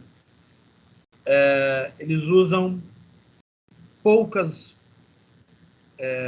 padrões, né, reconhecidos, atribuídos às variáveis que serão testadas em cada grafo, junto com as amostras. Certo? Muito bem. Tais algoritmos baseiam-se em processos de simulação dentro da estrutura da rede, onde a cada passo uma mesma estatística é observada. Neste caso, todas elas são relacionadas à probabilidade a posteriori da variável de consulta, ou do nó que você está no momento, dado um conjunto de evidências, os parâmetros, né, os padrões que foram avaliados. De uma forma geral, estes métodos são uma forma de extrair amostras de uma distribuição difícil de amostrar, com base em uma distribuição fácil de amostrar. Ou seja, extrair amostras de uma estrutura da rede em estudo, dadas as evidências, para inferir na distribuição condicional de uma variável específica, dado um conjunto de evidências. Legal, não entendi nada.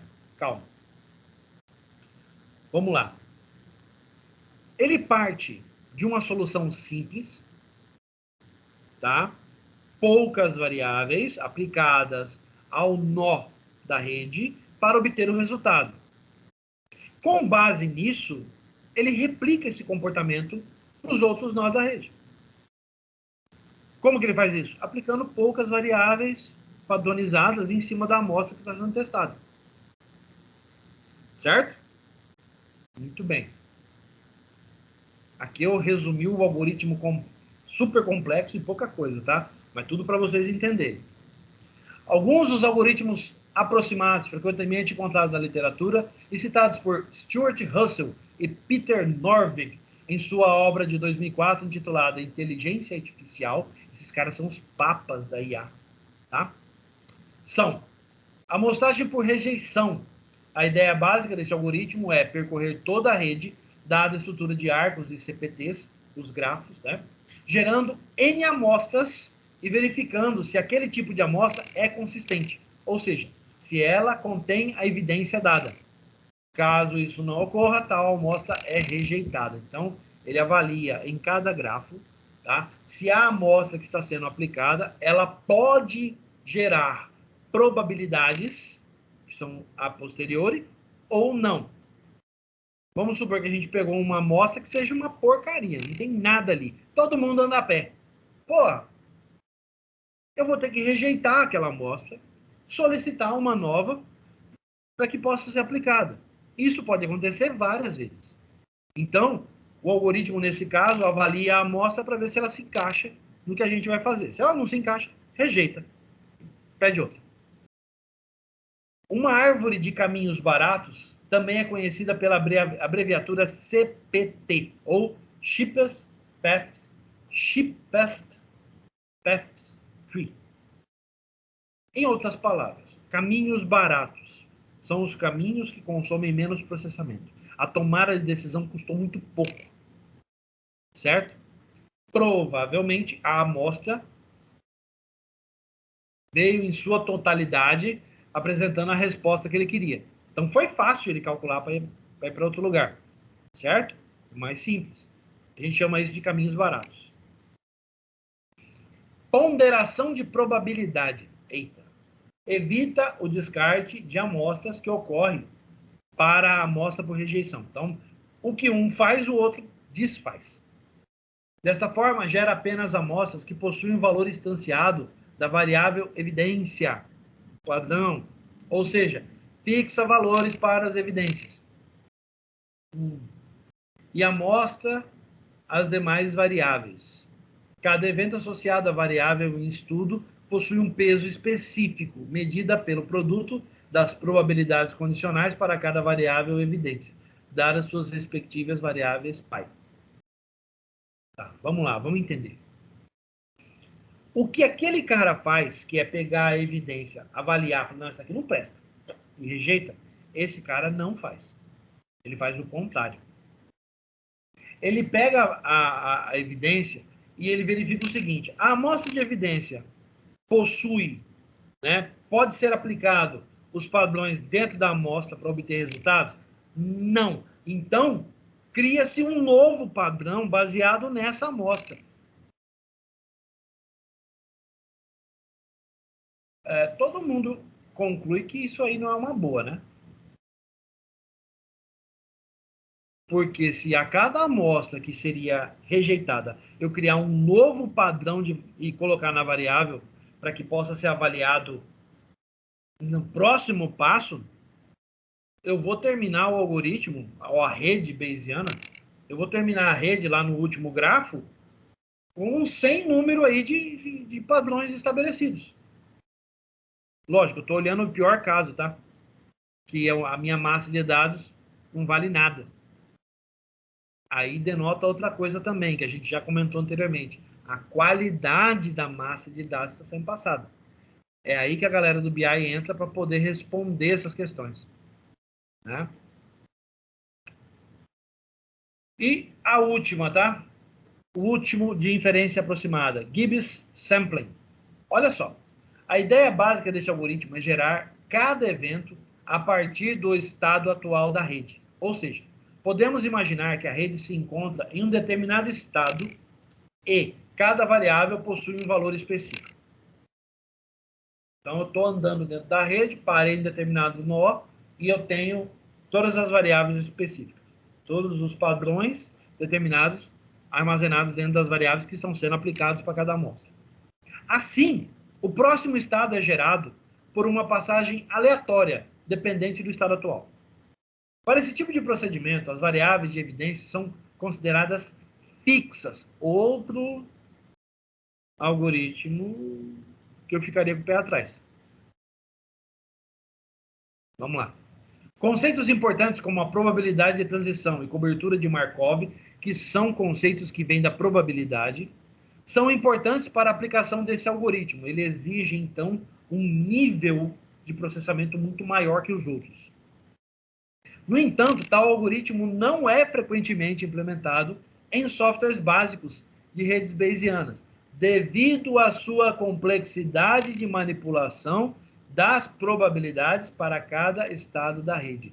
Perceba, isso imediatamente o que traz na cabeça? Um volume muito maior de processamento. Esse algoritmo está fora. Por quê?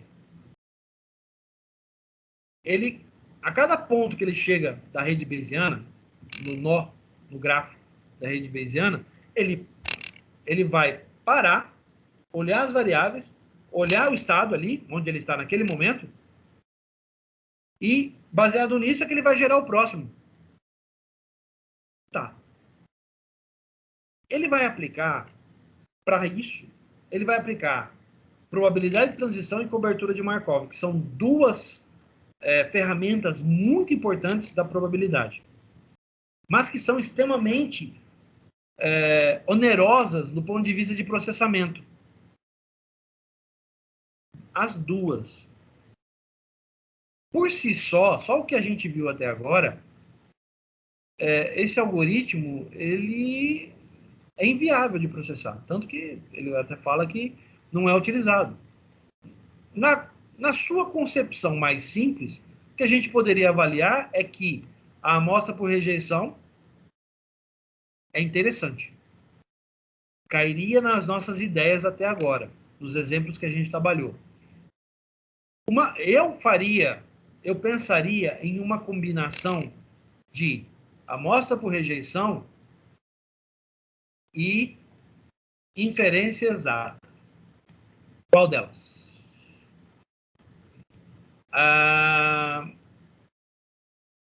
Passagem por mensagens. Passagem de mensagem. Então, eu usaria uma combinação entre inferência exata, passagem de mensagens, e inferência aproximada, utilizando amostragem por rejeição. É possível? Sim, é possível. Dá para fazer. Eu não trouxe os algoritmos para vocês porque eles são imensos, tá?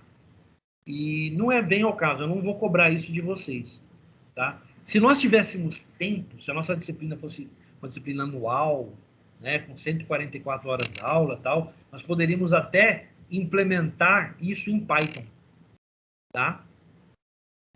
Que inclusive já tem vários modelos prontos em Python para gerar isso, para rodar isso aqui. Para gerar a rede e para rodar a rede em Python, tá? O que a gente ia precisar fazer é preparar o algoritmo de passagem de mensagens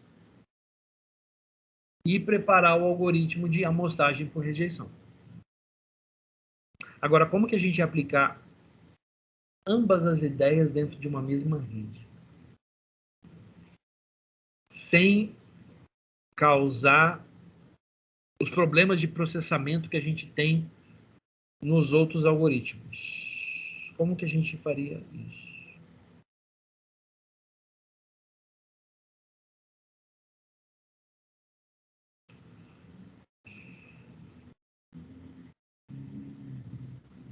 Bom, eu poderia fazer o seguinte.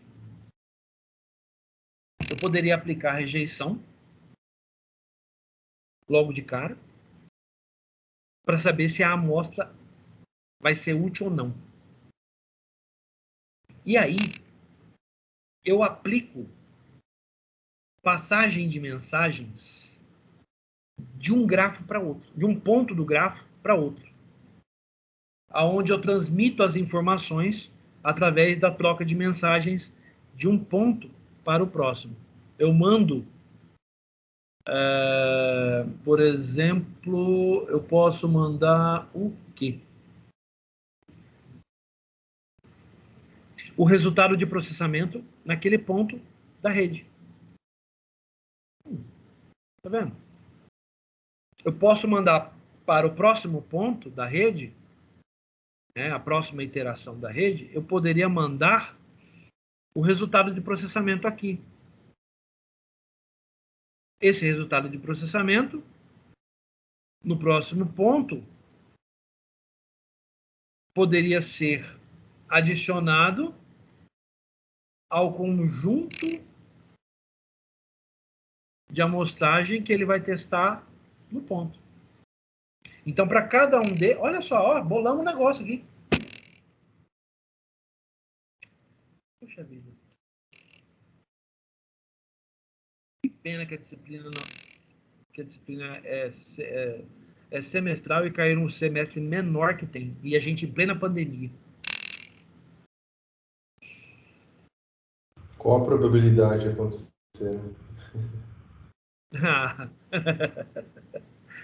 Ai, meu Deus, nem me fala.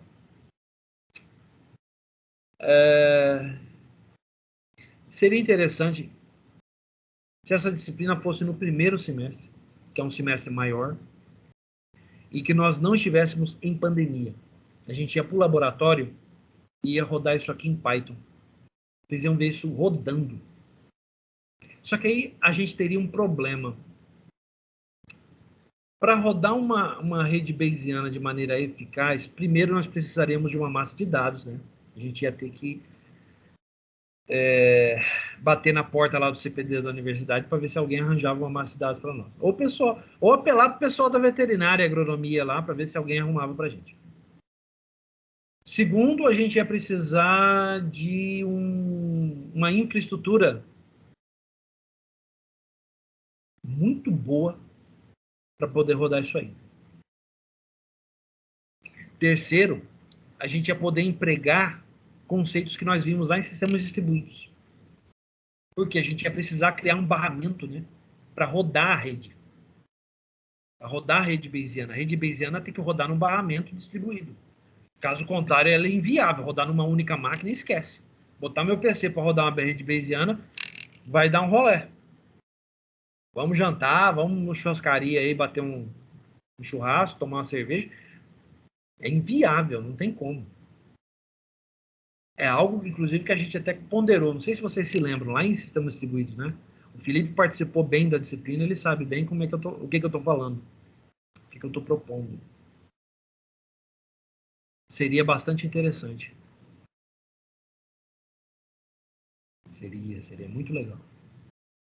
É uma pena que nós vamos ficar só na especulação. Mas se todo mundo entendeu a ideia, e eu tenho certeza que o Felipe já deve estar bolando alguma coisa, e o Gabriel tem uma leve noção do que eu estou falando, né? Ele trabalha lá dentro do Detran, então ele sabe bem como é que funciona. E ele tem uma leve noção do que eu estou falando, desses termos de amostragem, né, de massa de dados, ele trabalha com BI, então ele sabe o que eu estou falando. Então a gente vai poder fazer um batidão aqui, né, trocar bastante ideia a esse respeito. Eu acho que, veja bem, eu usei a palavra acho, mas é que eu não tenho certeza. Mas eu tenho quase certeza que muitas ideias ainda vão nascer aqui nessa aula nossa. Tá? A turma é muito boa, pessoal, é muito bom. A gente vai conseguir alcançar o nosso objetivo. Bom, vamos partir para a parte final, né? Onde eu trago para vocês algumas aplicações, né? Disso que a gente estava discutindo, tá? Eu trago aqui, por exemplo, uma introdução aplicada a Credit Score, feita lá pelo pessoal da Unicamp em 2010. É acessível, tá? Um PDF lá, dá para ver o trabalho deles. Eles criaram um artigo em cima desse trabalho que foi desenvolvido no SINAP, tá? Também um outro artigo falando de inferência estatística, tá? Quem quiser dar uma olhada, tiver mais curioso, quiser buscar mais informações e tal. E, por fim, o próprio trabalho de inferência bayesiana, que foi recomendado pela minha colega lá do Rio Grande do Sul, que é lá no Wikipedia. Essa parte de redes bayesianas, inferência bayesiana,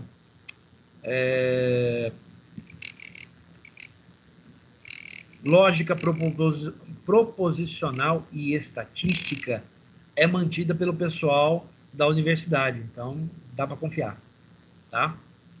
É um material bastante interessante. Além disso, eu trouxe a pesquisa lá, o livro, né, da Inês Dutra e do, como é que é? Lauro Marques, né? E redes bayesianas, o que são, para que servem, algoritmos e exemplos de aplicações. Só que é um livro antigo, tá? De 1999. Ele está disponível lá para download. Só que eu testei esse link há um tempo atrás e ele não estava funcionando. Não sei se agora está. E o livro dos papas da inteligência artificial no mundo hoje, que é do Russell e do Norvig. Inclusive, isso aqui acho que é material também da professora Noísa, lá em Inteligência Artificial. Tá bom? Beleza? Então, para encerrar, chegou o momento Chloe, o relatório da aula. E eu trago algo na prática. Olha lá. Pesquisadores usam tecnologia no combate ao Aedes, ao mosquito Aedes aegypti, né? Então, eles estão usando inteligência artificial para isso. Essa reportagem é de uma semana atrás. Olha só. Coisa recente, coisa nova, coisa fervo de agora, tá bom? Ela é lá da Record, lá de Goiás. Beleza? Então, eu quero que vocês assistam esse vídeo. Joia? Quero que vocês assistam esse vídeo. É um vídeo curtinho, reportagem de 5 minutos, tá bom? E prepara o relatório. O que eu quero que vocês façam? Fale sobre o conceito de inferência, lembrando que inferência tem muito a ver com lógica proposicional. Fala um pouquinho do conceito de inferência estatística, tá? Que a gente discutiu bastante.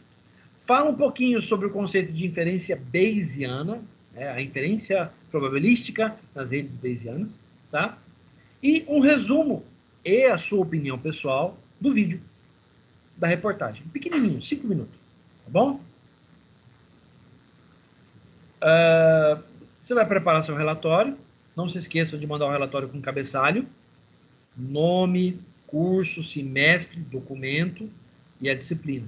É o cabeçalho, no topo do seu relatório, tá? O assunto do relatório é IAC, atividade 2021-091, e como eu sei que a galera trabalha, eu não quero atrapalhar ninguém, então, data de entrega 4 de setembro de 2021, sábado, até às 11h59 da noite. Tem tempo de sobra. Beleza? Mais de 72 horas. Alguma dúvida?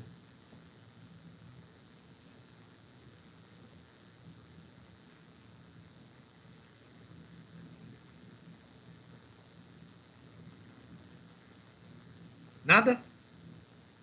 Muito bem. Belezinha. Então, sendo assim, vamos encerrando a aula de hoje. Vou aguardar o relatório de vocês, tá bom? Esse final de semana eu devo lançar já as notas de vocês, dos primeiros relatórios. Vai estar disponível. Lá por sexta-feira já vai estar tudo isso aí disponível, tá bom? Eu aviso lá pelo WhatsApp. Então, em nome do Uniderp Croton, agradeço a presença de todos. Peço que vocês continuem se cuidando. Peço que continuem tomando todos os cuidados. Estamos em plena pandemia, tá bom? Vou liberar o material para vocês em alguns minutos. O vídeo talvez demore um pouquinho mais, mas sai ainda hoje. Beleza? Qualquer dúvida, qualquer questionamento, estou à disposição. Basta me chamar lá no WhatsApp. Muito bem, um grande abraço, tudo de bom, fiquem com Deus, até a próxima, gente. Fui! Valeu, professor. Tchau, tchau. Eu...